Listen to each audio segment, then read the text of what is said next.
Tell him, McCluskey. Tell him what time it is. Little Hen says it's time to rock and roll. All you people are so scared of me. Come quietly or there will be trouble. Man, that's just me. I'm Batman. This is Sparta! There is a tiger in the bathroom! I'm an excellent driver. If it bleeds, we can kill it. Pop quiz, hotshot. Keep the change, you filthy animal.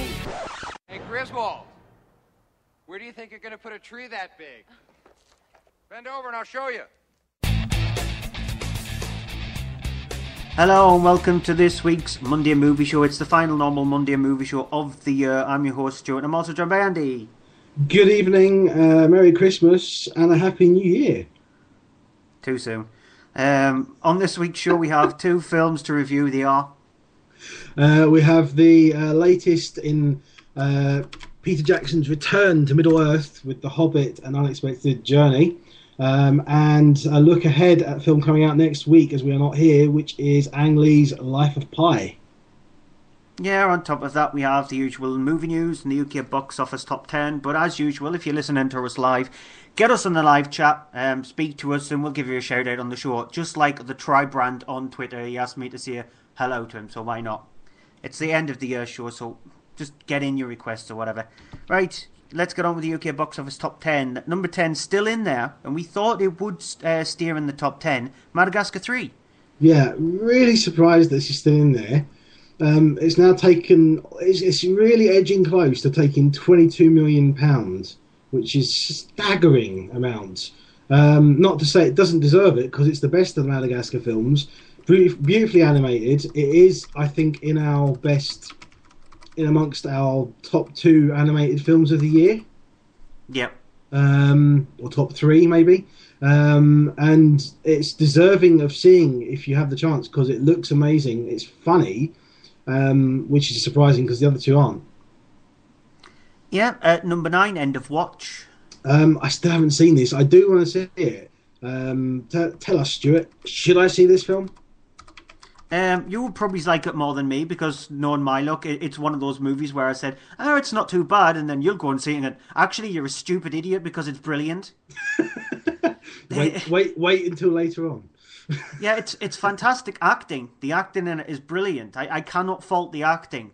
It's just I felt it just felt a little bit lacking. Yeah, if you want to see a film with really great acting but lacking everything else, go and watch The Master. I think that you'll probably find it's worse than End of Watch in that regard. Yeah, at number 8, Argo. Which I understand you have now seen as well. And tell me, do you agree with my assertion that Ben Affleck is now to be considered one of the best directors of our generation? That's pushing it just a little bit of our generation, but he is a fantastic director, and the film itself is it does live up to the hype. He's one to watch out for. Film. He's definitely one to watch out for. He's great acting in it. He does a really good job with it, and it's a solid film from start to finish. I keep saying this, but I'm going to say it again. I think this will be nominated in 3 of the big categories when it comes time for the Oscars. Yeah, what I also found interesting was that it's a movie that has humorous elements to it as well, and considering the subject, the humorous elements work brilliantly, because it's got John Goodman in it, and John Goodman, he was in The Artist, which he was fantastic in that. He's fantastic in this, and so he's sort of like finding his way in really good films as well, and Bryan Cranston crops up, and so whatever he's in is gold. Whenever John Goodman's in anything, I mean, you've only got to say 3 words: The Big Lebowski. That's all that's needed. Yeah. Before we go on to the number 7 film, hello to Booger in the live chat and US Danny Dyer fan, as usual. Hi guys. Every single week, which is nice. And Dalek Sec as well. Oh, and Dalek Sex, and we're not going to repeat what he's just said there. Merry Christmas. Thank you. Charming you are. At number 7, Great Expectations. The latest adaptation of the... it's Charles Dickens, isn't it? Yes. Is it Charles Dickens? Yeah. I blanked there for a minute. The latest adaptation of his book, and this time with Helen Bonham Carter in the role, which it was normally played by an older actress. Every time it's been played, she's playing it as a bit of a younger role, and a bit of a change up to it, which is getting really good word of mouth on it. I haven't seen it, and I don't think you've seen it either, have you, Stuart? No, I haven't. I don't think we're probably going to, not now because of just time of things and Christmas and all. But it's probably one to check out if you like the Great Expectation films, considering there have been, 7 of them in the last 20 years? Something like that. Quite a few. I know today in the UK, there was one which was shown on Channel 4 this afternoon, so it was the one I'm guessing from like the 1940s. So there's loads of them. It's got to be in the 30s at least. In the 30s. No, I mean, given that I can think of, I'm pretty sure there's been 3 of them in the last 10 years, which is surprising. Yep, at number 6, Silver Lining Playbook. Which I still haven't seen. I do want to see it, and I had a choice to see it, and instead I went and saw something else which is in the top 10 in the moment. And I wish I had got to see it because it looks good. It's getting really good word of mouth. People are saying that it's worthy of some Oscar nods, which is really surprising considering that the 2 leads are Bradley Cooper, especially, and Jennifer Lawrence, Jennifer Lawrence isn't that bad, but I just don't see her as big. I've not seen her as anything big I thought, that deserves some Oscar recognition. It's supposedly a very good commentary on mental illness as well. And for a change, Robert De Niro is playing a small part in a film, and he's not just making an embarrassing fool of himself. Yeah, at number 5, Nativity 2, Danger in the Manger. Which is apparently an awful sequel to a first film which is supposedly quite good and fun. The second one, though, is just completely brainless, horrible, complete mess, and one of the most annoying characters in the first film is in the second one even more. Oh, God, yeah. At number 4, The Twilight Saga Breaking Dawn Part 2. Which is still hanging in there, still doing well for itself. It's starting to drop off a bit now. Obviously, I mean, what is there to say? We haven't seen it. I will review it when it comes out on DVD. I will probably enjoy it, if anything, because of the fact that it'll be the last Twilight film that I have to watch. Some of them have been not too bad, but this one apparently is doing all right, and it's pretty okay. But people who are fans of the book, strong fans of the book, have some objections that have been made to changes to the end of it. Yeah, I've been told in the live chat to type louder, so is that good enough for you? At number 3, and you went for 7 Psychopaths. Which is the film that I saw instead of seeing Silver Lining Playbook last week, and I wish I had seen that instead, because unfortunately 7 Psychopath, which is directed by, I completely blanked on his name, the same person who did In Bruges, which he also had Colin Farrell in it. In this film, Colin Farrell plays a screenwriter who is struggling to write a script which is called 7 Psychopaths. And as things go on progressing, his friend, who played by Sam Rockwell, is involved in a dog kidnapping sort of scam. They kidnap a dog, hold it for a while, and then go back to the person and collect the reward for finding the dog. And the whole thing, he encourages him to then go out and meet these random 7 psychopaths to give him ideas for a story for a film. It's completely uneven. It's supposed to be funny, but I didn't laugh once. I thought it was an okay thriller. And if anything, if you absolutely are dying to see it, then I would say go and see it, but don't expect anything particularly close to the quality of In Bruges, except for the scenes when Christopher Walken's on screen. Yeah, Dalek Sek has just put a message in the chat saying, can I just say to Andy that if he can't persuade Stuart to start throwing a few games of Scrabble to me, he's getting the Mrs. Brown's Boys box set for Christmas. Hey, there you go, Stuart. Something to light the fire on a cold day. No, it's because I'm guessing that I must be beating him on a game of Words with Friends, and so he's getting really annoyed with that. Because I don't think that he thinks that people from up north actually do have a brain. At number 2, Skyfall. I was going to say something there, but I won't. Yeah, remember, you're higher north than I am, so... I live there, but I'm not from there. Skyfall, of course, James Bond, the 50th anniversary, which has lived up to the hype, done tremendously, taken just over £96 million in the UK alone, which is just staggering. Daniel Craig on top form. I think Daniel Craig is a fantastic Bond. I have some issues with this film, but I did absolutely love it, and I thought it was a great addition to the series. Yeah, and finally, rising to number 1 is Rise of the Guardians. That wasn't a bad pun thing there. Yeah, no, I didn't laugh. I didn't think it was funny. Yeah, that's why I said it wasn't meant to be a pun or anything. Oh, okay. Well, it was completely unnecessary though. I still haven't seen this. I want to see it. I hear that it's really good. I probably think I'll enjoy it, but for some reason, something in me says I don't think I'll enjoy it as much as you did. Yeah, I really, really liked Rise of the Guardians. Just one thing, Booger's backing me up with Skyfall. He thought it was a bit meh. So thank you. There is somebody else out there who thinks exactly the same of Skyfall as I do. Yeah, but it's a film that's it's hanging around at the top spot, which means people are going back to watch it again and again. And if people are going back to watch a film again and again, then there's got to be something good about it. Sorry, guys, yeah. you are outnumbered there by about 96 million people there. Yeah, I don't give a crap. If I don't like a film, I don't like a film. Tough. If people are going to wear about it, then bugger off. To be honest. Yeah.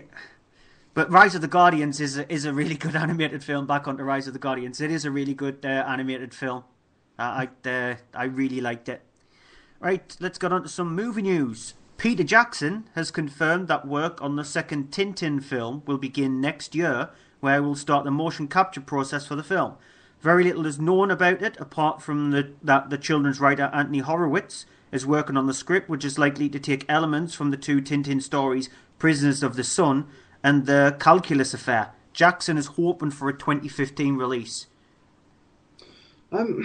See, you know where I stand on the issue of the first Tintin. What was it called? I forgot now. The thing with the unicorn, wasn't it? Something. Yeah.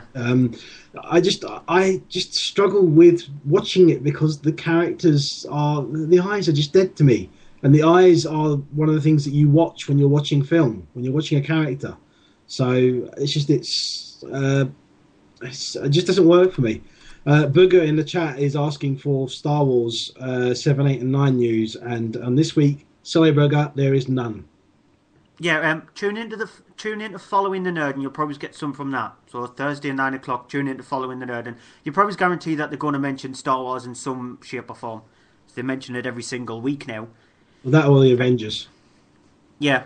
And it's time for me to mention something that I haven't mentioned in a little while. And I'm going to see it the way Dalek Sex told me to see it as well. Studio Ghibli. Oh, God. Can we not make it to 2013 without Studio... I want to bleep now. Can I get a bleep sound effect, please? Nope. Studio Ghibli have announced that their next two projects were... My writing is horrible. I can't even read it. Yes! Thank you. Even your writing agrees with me. That their next two projects will both come out on the same day. The last time the studio did this was back when both amazing animated films, that's my words, My Neighbor Totoro and Grave the Fireflies came out. The first of the two films will be directed by legend Hayao Miyazaki and will be called The Wind is Rising. It'll be based on a two-part story he's been working on recently. The second film will be held by Isao Takahata and will be called The Tale of Princess Kaguya. The film will centre around a princess found inside a bamboo shoot. Both films will be out in Japan cinemas next summer. No release for the UK has been announced yet. However, the next Studio Ghibli film to be released over here will be From Up on Poppy Hill, which comes out in March. What was the second title of that? That Princess something, what was it? It's The Tale of Princess Kaguya. Something that sounds familiar to me somehow. I don't know. Is that a remake of something, of another story, like they did? What's it called? The one with little people. Yeah, is it a remake of another one that's been done before or something? No, it isn't. It just sounds very familiar. I know, if I remember correctly from what I've read, it is based on a Japanese story from like the 60s, but loosely based on it. Which, by the way, if you haven't seen Arrietty and you've got Film 4, it's been shown on Film 4 on the 29th of December. It gets its premiere on Film 4 on the 29th of December, and I highly recommend people watching it. But it's interesting to see that two Ghibli films are coming out on the same day. Because like I said, the last time that happened was with Grave of the Fireflies and My Neighbor Totoro, and they are, in my opinion, are the two best Ghibli films. Two Studio Ghibli films coming out same day! Fight! Help. Right, my final piece of news story. It's been confirmed that Zombieland director Ruben Fleischer will be at the helm of the extremely long-delayed Spy Hunter film, which originally had Dwayne "The Rock" Johnson attached to it, and he was also supposedly going to direct it. According to Coming Soon, Fleischer said, "If I can make any movie, it will be a James Bond movie. I've always loved the genre, but I don't think they'll hire an American to direct a James Bond film. I've been told. So for me, Spy Hunter is an opportunity to create a new spy franchise." Sorry, I was turning blue. I was trying to actually test out the whole thing of holding my breath to see how long it would take, because Spy Hunter has been taking that long to make. I don't think it's going to happen. I'll be surprised if it does. If it does, I'll eat my hat, and I don't wear a hat though, but I'm just using the phrase. Yeah, I don't wear a hat as well. I've got an old Nintendo hat, and I'll probably be horrible if I try to eat that thing. Yeah, no, not advisable. The only piece of news I got is that one that you're absolutely going to love. Website Cinema Online is reporting that Jackie Chan may appear in Expendables 3. Sylvester Stallone is said to have offered him a small role in the second film, but he turned it down as he had other commitments. Quoting the interview with The Star, Jackie Chan said that he did extend his invitation to the third movie, which I agreed on the condition that I will be appearing in more than just a minor role with a few scenes. Yeah, whoopee, yay. I'm more excited about that than you are about the next Studio Ghibli film, so yay. Yay, I win. Sarcasm. If anyone is listening who hasn't been following us on the website, mondaymovieshow.co.uk, be sure to check it out, because we've been posting some trailers on there recently, because there's now a whole load of them coming out, starting up with films from, obviously, coming out in 2013. And today in particular, there's been one on there which completely blew both our minds. It's the new full-length trailer for Star Trek Into Darkness. And I'm not kidding, am I, when I say it completely blew our minds? Nope, I'm still picking mine up. Yay. And also, if you do go on the site mondaymovieshow.co.uk, look at the banner on the left-hand side with us being nominated for a Podcast of the Year award. Yeah, I have no chance of winning it. At least you could click it and vote for us. I did make it as big as possible. Yeah, but we'll still never win it anyway, so... Right, let's go for an ad break, and after that we'll have our first review. Right, advert. What do I need to say in an advert? Well, I need to say that we're the Gamescast. I need to say that we're on Twitter at the Gamescast. I need to say we're on Facebook. I need to say we've got a website, thegamescast.com, and I need to say we're on YouTube. Oh yeah, and we're on this thing called Spreaker.com. Don't know where that came from. What else? That's probably it. Right, better record it. Oh, crap. That was 30 seconds. The Gamescast. Grown-up gamers talking about games. Allegedly. Right, welcome back. Let's get on with our first review. Life of Pi, which isn't out until the 20th of December, is the latest film from director Ang Lee, it's taken off of a novel by Jan Martel. It's a fairly well-known novel, apparently. I didn't know it. I'd never heard of it before the film. But it's a story of about a young boy who, at the start of the film, he's named Pi, obviously, is the Life of Pi, where the title comes from. He's growing up in India with his family. They're running a zoo, and there's a dispute over the land, which results in their family deciding that they're going to have to move away. They decide that what they're going to do is move to Canada because of the fact that they can't do anything with the land that the zoo is on, but they can do something about all the animals that they have there, and they're going to sell them to a zoo in Canada.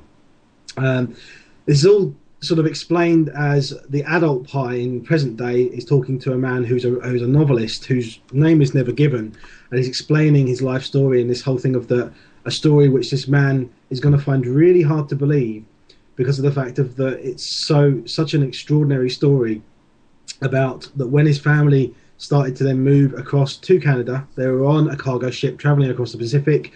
Unfortunately, the ship then suffers an incident, a problem, eventually results in the ship sinking, and Pi being the only human survivor left in a survival boat out at sea with some animals, including a Bengal tiger. Here's a clip. I never thought a small piece of shade could bring me so much happiness. That a pile of tools, a bucket, a knife, a pencil might become my greatest treasures, or that knowing Richard Parker was here might ever bring me peace. In times like these, I remember that he has as little experience of the real world as I do. We were both raised in a zoo by the same master. Now we've been orphaned, left to face our ultimate master together. Without Richard Parker, I would have died by now. My fear of him keeps me alert. Tending to his needs gives my life purpose. Now, the tiger is actually called Richard Parker as a result of a story that explains when the tiger was brought to the zoo, the names were switched around between the tiger and the hunter that captured him. So they kept the name in the end, and that's how he was referred to him. He's referring to the tiger as Richard Parker. The thing of... Here's the thing with Life of Pi. It is one of those films it's a very exhausting film to watch. It is a very good film. It is a bit of a hard film to watch, but it's one of those films that you watch it and at the end of it you're like, I'm really exhausted, but that was really good in a kind of, like a Robert Zemeckis film. Yeah, that kind of a thing. Every time if I think of any Robert Zemeckis films, most of them, they are really good, really engrossing. You get all the way through to the end of it, and you're exhausted, but in a good way. That is the kind of effect this film had on me. It almost brought me to tears at one point. There is some really amazing sequences because of... I mean, people have been likening it to Avatar for the whole 3D thing, because it is in 3D. The sequences out in the water and some of the things like when he's kind of like he's hallucinating some things and seeing things and imagining things, they are really impressive, really nicely done. Great depth to them, and the whole thing of being out at sea in the distance and stuff like that. There's a sequence when he and the tiger are on the boat, and you have these flying fish coming along, and the flying fish are coming towards you. They're going past you. They're going past them. It's really amazing, but it's not just visually. There is this story to it, and majority of the film takes place just out on sea with this boy and the tiger. The guy playing the 16-year-old Pi Patel he's a fairly new actor. He's named Suraj Sharma, and he really deserves an Oscar nomination for Best Actor. He is absolutely fantastic in this film. It is just a thoroughly engrossing film. I absolutely loved it. I'm struggling for where I may put it in my best of the year, because I think it deserves to be my top 10. But we've been talking about this, our top 10s, for the last week. Are you struggling as much as I am to try and get your best 10 down to 10? Nope, I've already done it. But have you not? Did you not find? I mean, you've got a few others as well that you were really. I'm really struggling with, and this film is not helping with that, because this film is really trying to get in that top 10. It's really a great film, and it deserves to be in my top 10 films of the year. I didn't finish off my list until I think it was Sunday when I finished off my list, because that's when I watched Argo. I was waiting to go and see Argo first, and so I saw Argo, and then I got the chance to watch Shame as well. So I finished my top 10 list off after I watched those two films. Yeah, I mean, I've been lucky that I was able to see this early, but I would so love to see what you would think of this film, because it is such a rich film for visually and story-wise, and it's so well done. And Ang Lee, because Ang Lee is a very visual storyteller, and it doesn't always help his films, but in this case, he's got a fantastic script and story, and it just means that his visual element really helps to bring that story forward on the screen. It's absolutely incredible. Yeah. A couple of things. First thing, I remember reading an interview with Ang Lee, and he turned around and said this is the most exhausting movie he's ever made. Does it actually show on screen that it is? Because considering the kind of movies that Ang Lee has done, does this look like it could be the most exhausting movie that he's ever made? It is, because there are... I mean, the thing is, well... It is, but it doesn't look like it. But the reason being, and this is something I found out afterwards, there's obviously the sequences you've got of Pi and the tiger together. Now, I thought all the way through it, I mean, there's sequences where the tiger's doing things, and you're wondering, I don't know how they got the tiger to do that. I don't know how they did that. And there's a sequence where the tiger jumps into the sea and is swimming for a bit. Now, I was reading about this. The only sequence that actually involves a real tiger is there's one really early on in the film which is set in India, so it's not actually out in the ocean. And the other sequence is when the tiger is in the water and swimming, because they couldn't replicate that. Most of all the other sequences with the tiger in the boat are computer-generated tiger, and it does not look it. It really looks like a real tiger. I was completely sold on this effect, and that's why it was such an exhausting film for him to make, because there is that much level of detail in the effects, but they're not. It's not a shallow film that's all effects and no story. So they serve the story. They really are there, and they make it better for it. Yeah, and one other quick question before I go on to do the review of The Hobbit. From what I've been gathering from a lot of critics, they've been saying that the film is really good to brilliant, but it might not hold up for a second viewing. Do you think that would be true? I think I would find it more struggling to get through the whole thing, because it is a long film. I think it's just over 2 hours. It's 2 hours and 7 minutes. And when you're watching it, it's one of those films that it feels long, but it doesn't feel like you're getting bored. I think on a second viewing, that might test that a bit. One of the things I would say is it's rated PG. If there's anyone who's listening who's got kids and they're thinking about taking them to see it, consider it depending on their age, because of the subjects it touches on, which including things like death and faith and religion, which it does touch on quite heavily. And if you've got a kid you take in there who is, sort of 6 to 8, maybe that kind of age, possibly going to have to be dealing with questions on these subjects and making them aware of things like death when they come out.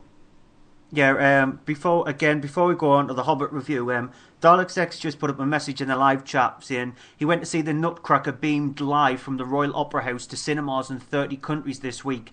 He'd like to know what we think of this new gimmick and whether it's one of the ways in which cinema as a social experience can be saved or at the very least kept relevant.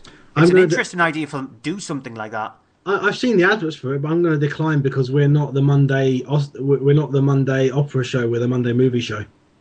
Yeah, we don't tackle things like the Culture Show, because the Culture Show does movies and arts and ballet and opera and things like that. No, that's gone out completely over our heads. Right, The Hobbit. I've been holding off from doing The Hobbit, and so why not? I'm not going to describe the story that much, because even though a lot of people probably know the story of The Hobbit, it's best to not know too much about the film. The opening of the film, there's like a 10-minute opening before you do get the unexpected journey on the screen itself. And so there's like an intro which centres around dwarves and their home, sort of like kingdom of Erebor, which is under attack from a character which people know in The Hobbit if they've read the book itself. After that, it then goes into familiar territory, back to Bag End, back to the Shire, where you see Bilbo Baggins in the old estate played by Ian Holm, getting ready to write the novel of The Hobbit. That's when it rewinds about 69 years to when Martin Freeman is playing the younger version of Bilbo Baggins.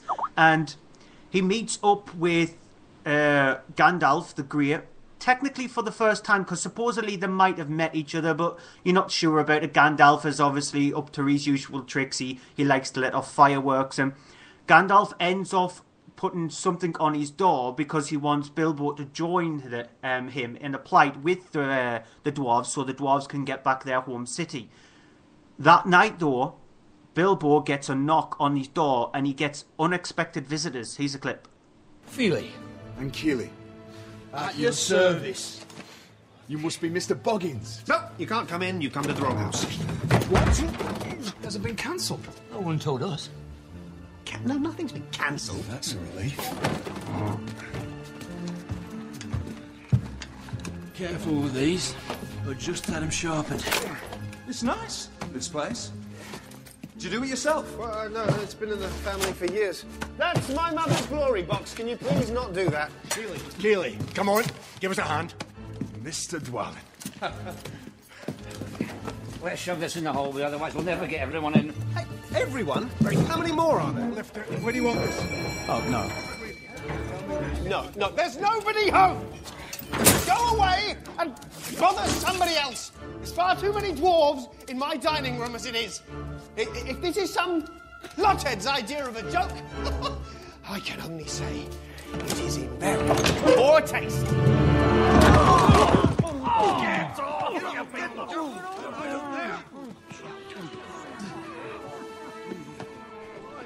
Gandalf. So Bilbo's home has been invaded by all these dwarves, led by Thorin, which is played by Richard Armitage. Now, the dwarves in question, I've actually written them down because nowhere in hell I would be able to remember them, is Balin, Dwalin, Biffa, Borfa, Bomber, Philly, Killy, Olin, Golan, Nori, Dori, and Ori. Isn't it Oin and Goin? Yeah, Oin. Why am I saying Olin? It's because of my writing again. I suck at writing. But they are the dwarves in question. Bilbo, at first, he's reluctant to join up with the dwarves. He doesn't want to go on an adventure. He more likes the house that he lives in. It's nice and quaint and quiet. And he prefers the quiet life rather than something that's a bit more hectic. However, he decides to change his mind after his house is completely ransacked and the dwarves have left. So he joins up with the dwarves in a quest to try and help them get back their home city.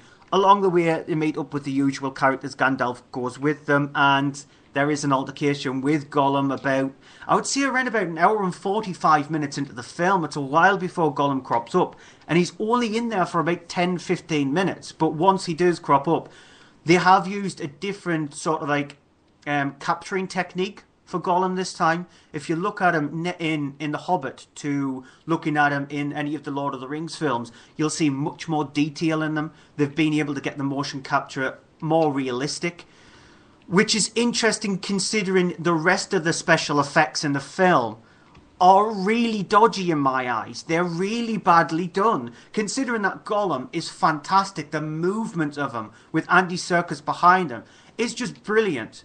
The rest of the FX is terrible. There is Barry Humphries, who does Dame Edna Everage. He crops up in the film as well as one of the bad guys. And big, huge, massive, long kind of neck kind of thing, droopy sack kind of thing attached to his neck. An interesting bad guy for him to play. And so you get a lot of people who crop up in the film. Christopher Lee's in there. Sylvester McCoy is in there. Kate Blanchett, she crops up along with Hugo Weaving as well, and Elijah Wood. He's in the film. And so you've got all this element to make a brilliant film. So why was I disappointed then? I was disappointed in the film. Not overly disappointed, because it's not a bad film in no stretch of the manner. It's a really good film. It's way too long. And I know that Andy is going to disagree with me on that. Oh, yes.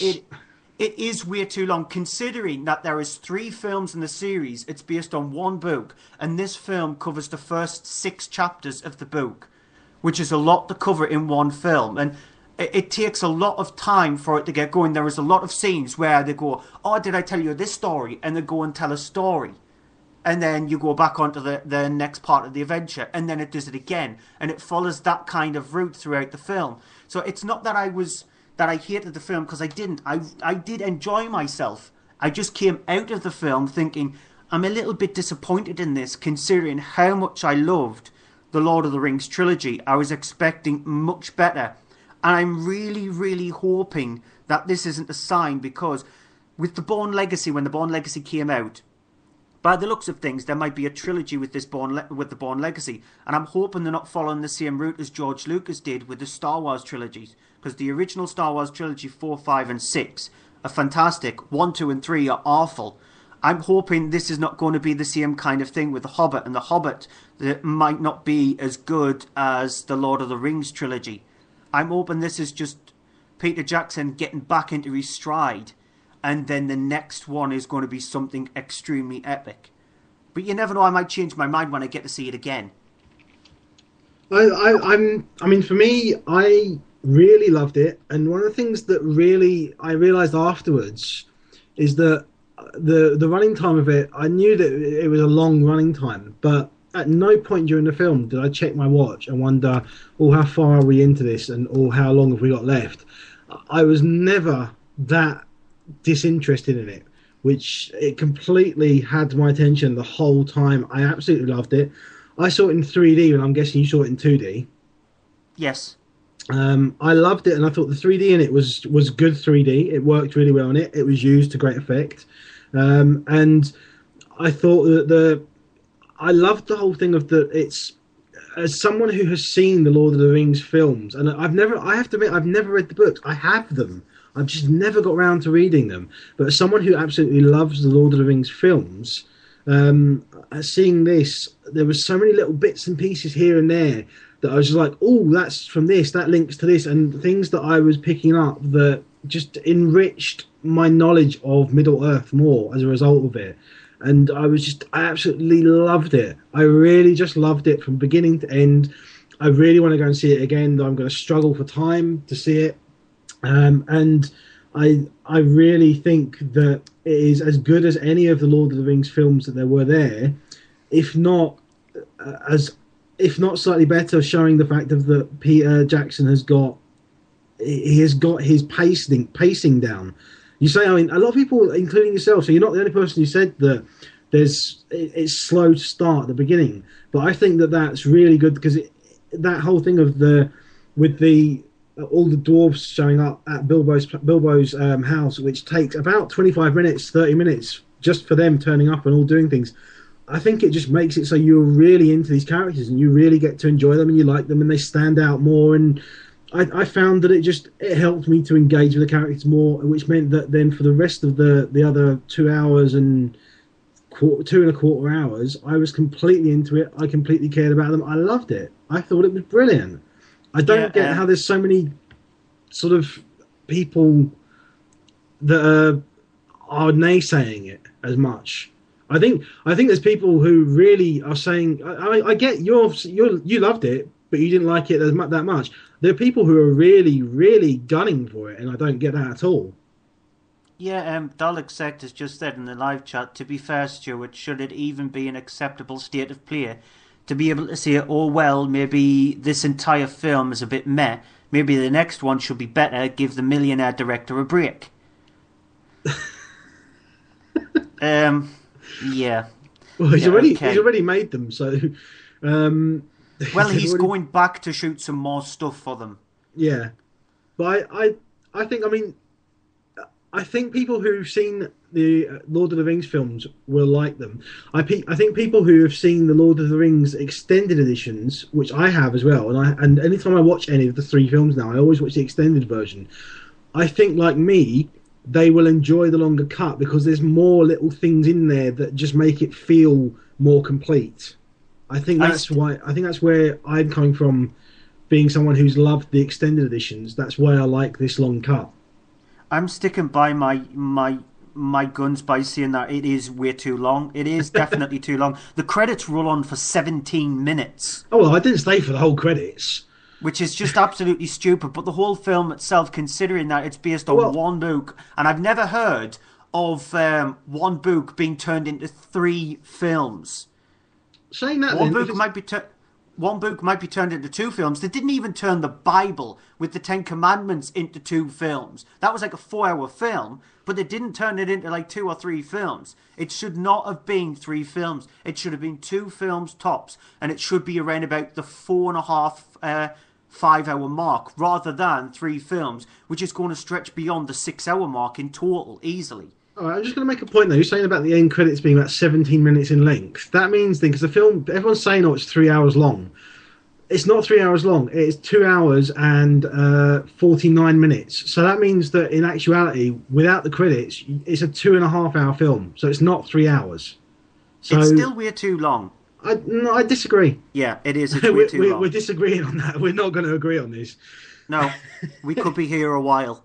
Yeah. Now, this is the last cinema show of the year. There are other films coming out. Unfortunately, we're not going to get a review of them. One of them, Andy is going to see tomorrow. Yes, that is the Christopher McQuarrie directed Jack Reacher, which stars Tom Cruise in the title role, based on a Lee Child novel, which the novel I think was called One Shot. Yeah, and that's out on the 26th, isn't it? Yes, that is released nationwide on Boxing Day. Yeah, out this Friday you've got Pitch Perfect, which if you've seen the trailer for it, people are going to get pitch slapped. which I just hate. That is just horrible. Yeah, the trailer for it looks atrocious because of the advertising that they've used, but it looks like it may not be the worst of these group of kids coming together and learning to sing thing in a kind of Glee-esque fashion. Yeah, I agree with that. There is one film out on New Year's Day called The Impossible, and it's directed by Juan Antonio Bayona, who did The Orphanage, which I love The Orphanage, and this looks a fantastic film. Which I'm so annoyed about. We almost got to see this on Saturday as well. I'm so annoyed I wasn't able to. Because when I went and saw The Hobbit, they showed the trailer before it, and I was just like, I really do want to see this now. Yeah, it looks an absolutely brilliant film. And also, one other film to mention, even though we will be reviewing it when we come back on January the 7th. I will be reviewing it. You will be, yes. Yeah, I will be, is Texas Chainsaw Massacre in 3D. Yeah, you've got to review it in 3D. I'm making a rule now. If it says in 3D in the title, we have to review it in 3D. Well, that can't be the case, because my guess is that it's only going to be released in 3D. It's not going to get a 2D release, so the cinemas will only show it in 3D. It's sort of like what happened with Fright Night.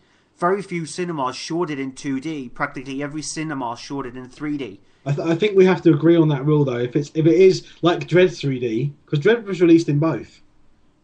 Yeah. I think if it is, though, released and the title says 3D, we should review it in 3D. Maybe. Depends. Well, we'll see, because I'm interested in actually seeing The Life of Pi in 3D. I think I'm going to see it on Friday. No, because it says The Life of Pi. If it says in 3D, I don't think that should count. I want to actually go want to go see it in 3D. Yeah. I'm choosing myself to go and see it in 3D. Well, I will say this about The Life of Pi 3D. It is the best use of 3D since Avatar in a film. Well, I didn't see Avatar in 3D, but we've run out of time anyway, so... God. We have no more time for arguments here. I can't believe you just dropped that bombshell. Yeah, I know. That's it for the cinema part of the show of 2012. We will be back in a moment live on Spreaker with the final Blu-ray and DVD part of the show. So make sure you tune into that. If you're listening to us on the usual places, iTunes, YouTube, SoundCloud, anywhere where we're at, then please listen to the Blu-ray and DVD part of the show. So we will see you in a moment.